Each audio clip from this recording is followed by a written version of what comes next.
गुरु महाराज के आशीर्वाद से देवों की आहुति अपने मुख से, भाव से, वचन से, मंत्रोच्चारण के साथ में भगवान के चरणों तक हम सब लोगों ने मिलकर के आहुति दी है और संकल्प भी लिया है। हम सब लोगों ने, आपने भी लिया है कि भवानी तेरा बनाया हुआ ब्रह्मांड तो देवताओं की भी शक्ति प्रदान करने वाली वो मातेश्वरी हो।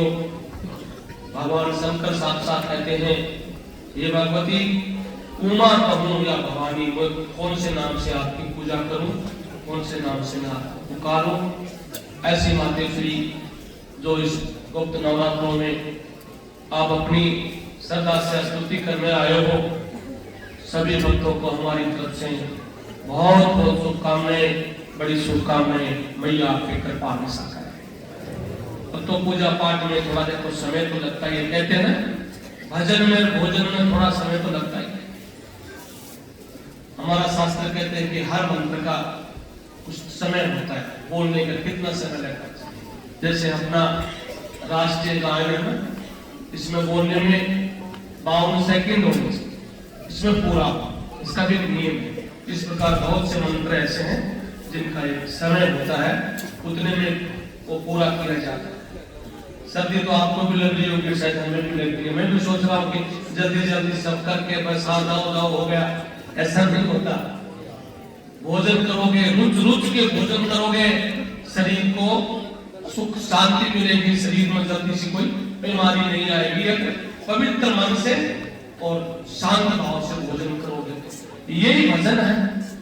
भजन को शांत भाव से, एक चित्त भाव से, लगन और ध्यान और मन, ये सब एक साथ जोड़ोगे।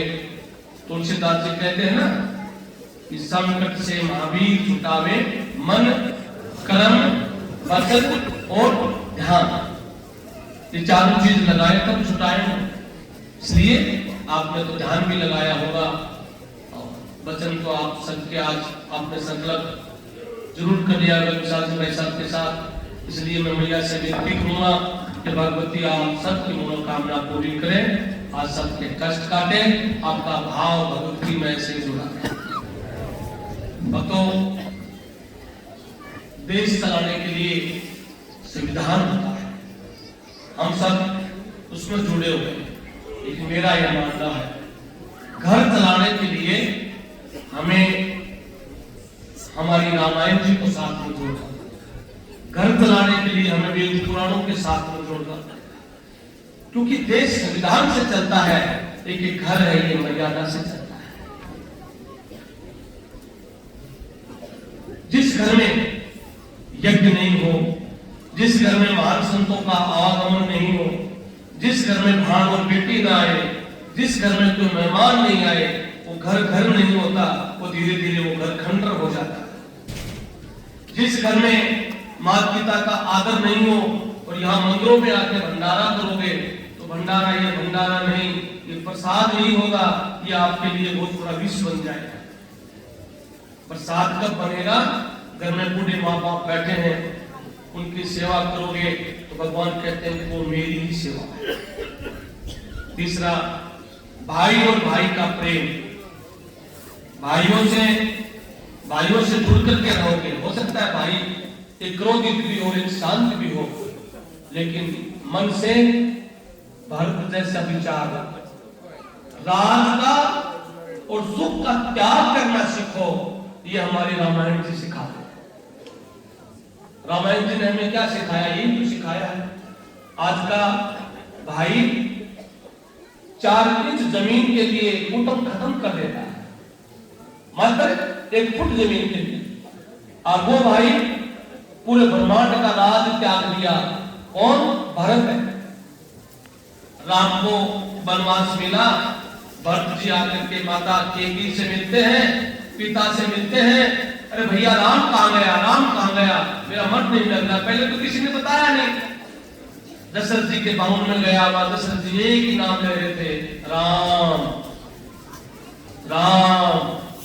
भरत जी ने पैर दबा के कहा, पिताजी मैं राम आ गया, नाम मैं भरत हूँ, मेरा राम कहाँ? भरत ने कहा मीत तो पूछने आया हूं आप कहां? दशरथ जी ने कहा तू तो राजा है, तू तो भरत है ना, राजा है तू तो। भरत जी इतने जोर से रोए, प्रभु मेरा कौन सा पाप किया है तो मेरा पिता मुझे राजा बता। व्याकुल हो गए। सुमित्र जी ने कहा आपको राजा बना दिया दशरथ जी ने, मेरा भाई राम उनको वनवास दे दिया माता कैकेयी ने। भरत जी ने कहा मुझे ऐसा राज नहीं चाहिए जो मेरा भाई और हमारे कुल की वो दुर्गा जंगल जंगल भटके और ये भरत राज करे, मैं नहीं कर सकता। वहां से तुरंत नगरी के बाहर चले गए और राम को लाने के लिए वापस चले गए। राम ही राजा बन सकता है, मेरी ऐसी राजा वो देश है अपना। आज हमें एक फुट जमीन के लिए मर्डर कर रहे हैं। अभी मैं कहता हूं ये भूमि भोपाल की है, ये यहीं रह जाए। इस भूमि को तोड़ने वाले भी गए, इस भूमि को खरीदने वाले भी गए, इस भूमि पर राज करने वाले भी गए। इस भूमि पर वो ही अमर है तो इसी भूमि के लिए अपना तन मन अपना खून का भाव इसी धरती को दिया। वो अमर है, वो नहीं गए, वो हमेशा ही है, हमेशा ही रहेंगे, वो नहीं गए। कौन कहता है वीर चले जाते हैं, देश भक्त संसार छोड़ देते हैं? कहां छोड़? ऐसी माताएं भी हुई हैं जो देश की सेवा करने के लिए अपने पुत्रों को कहा खड़ा हो युद्ध करो। गुरु गोविंद सिंह जी का नाम सुना है आप लोगों ने? मुगलों से जब युद्ध लड़ रहे थे, मुगलों से जब युद्ध लड़ रहे थे उस समय में अपने पुत्रों को कहा पुत्रों तो देश और धर्म के लिए अपने धर्म कौन सा? देश हमारा सनातन धर्म हिंदू धर्म बचे, इसके लिए पुत्रों को कहा आप ही धर्म रूपी युद्ध करो।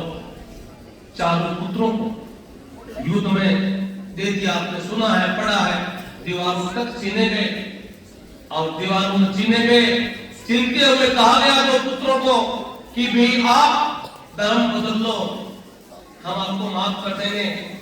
क्या आखिरी इच्छा क्या है? बड़े भाई से पूछा तेरी इच्छा क्या है, छोटे से पूछा तेरी इच्छा क्या है, और वो कारीगर ईंट लगा रहा था गुरु गोविंद सिंह के पुत्रों को। आखिरी एक ईंट बची, सबका आखिरी इच्छा क्या है? तो बड़े वाले भाई ने कहा मेरी दुआ तेरी इच्छा यह है कि पहले ये पत्थर मेरे लगाओ, मैं मेरे आंखों के सामने देश के लिए छोटे भाई को नहीं मरने दूंगा, मैं स्वयं जाऊंगा।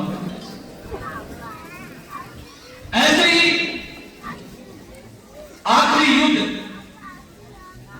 मुगलों से लड़ते हुए और दो पुत्र तलवार लेकर के युद्ध में जाते हैं, प्यास लग जाती है। गुरु गोविंद सिंह जी का पुत्र लड़ते हुए प्यास लगी तो वापिस आए दौड़ते हुए और उस तंबू में कैंप लगा हुआ था। आपकी मां को आवाज दी माता जल्दी से मटका लेके आना, हमें पानी पिलाना। तो मेरे पुत्र युद्ध से भाग गए, उन कायरों से डर के भाग गए, मुगलों से डर के भाग गए। नहीं, मेरा युद्ध लगाया है। उस माता ने मटका फोड़ दिया, अपने पुत्रों को जल नहीं पिलाया। तुम जाओ का लहू पी जाओ। अब तो उनके संतान से क्यों विचार कर रहे हो, ऐसे क्यों डर रहे हो? कई लोगों में छोटा मोटा संकट हो जाता है ना। मौलवी जी के पास था, क्या पड़ा मौलवी जी के पास? भूल गए क्या?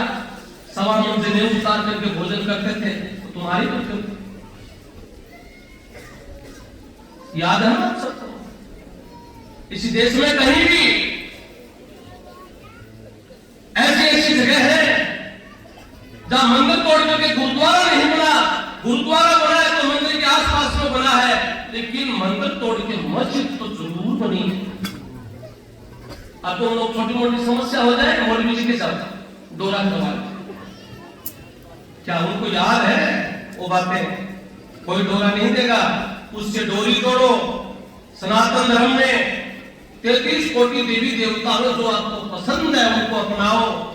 प्रथम गुरु माँ और बाप है, उनकी पूजा करो।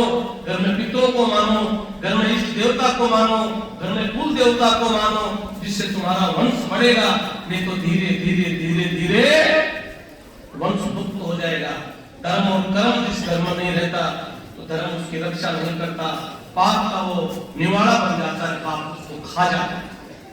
तो तो आज के इसी नवरात्रों में, आज के इसी यज्ञ में मैं आपको इतना ही कहना चाहूंगा कि अपने इष्ट का स्मरण करो, इष्ट देवता को मानो, 33 कोटि देवी देवता में किसी की भी पूजा करो, किसी भी संत को मानो, किसी भी महात्मा को मानो, सब इस देश की रक्षा के लिए ही हम सबके समर्पित भाव से हम लोग जुड़े हुए हैं। आप भी जुड़े और अपने देवी देवता सब अपनी रक्षा करेंगे। सर्व एक है, धर्म ध्वजा होनी चाहिए, हर घर के अंदर भगवान की ध्वजा लगी रहनी चाहिए। ध्वजा फहराएगी तो दुख कभी नहीं आएगा। ये मैया का आदेश है, नहीं तो भागते रहो। आपको कह रहा हूं, वो करणी सिंह है, आपको कह रहा हूं, ये मंदिर यही है ना, दूर नहीं है, लेकिन कहां कहां कितने नुकसान हो गया है। कम से कम ये भी करवा, कहा आपके वो बेटे की बहू, बुलाओ